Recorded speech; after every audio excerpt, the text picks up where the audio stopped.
When John got the words,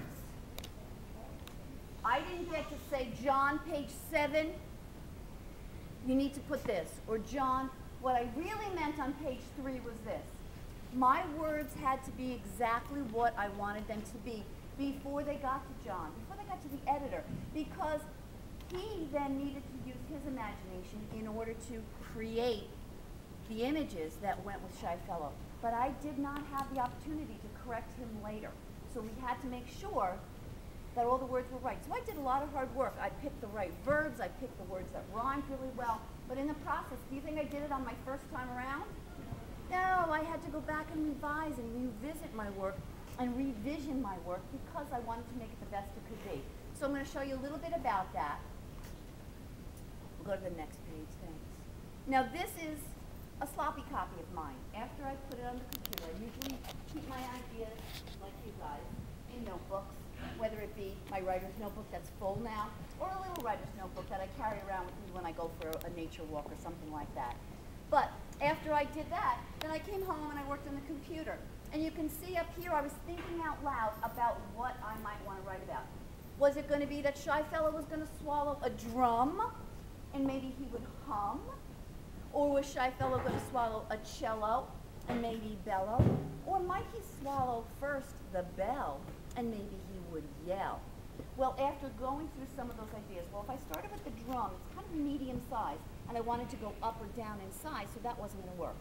The cello idea I liked a lot, or the bell. But the old lady who swallowed a fly was little bell to big cello.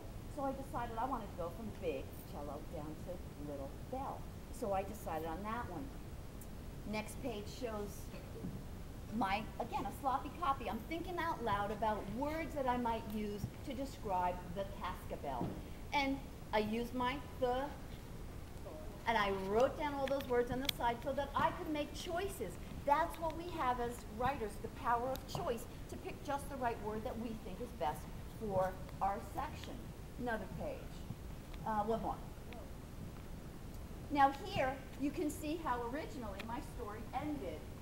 It was going to be, I know an old fellow who swallowed a bell. Notice it was old fellow at the time.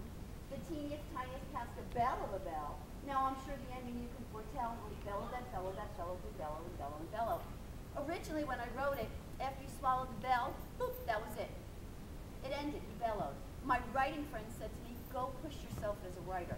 Come up with a different ending. And that's when he swallowed all the instruments, and then all the instruments came out after he had that explosion in his belly.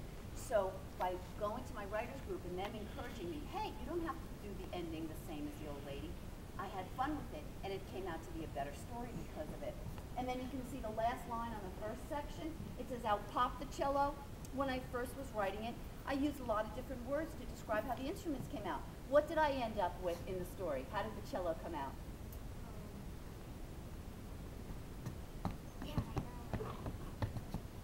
Want help?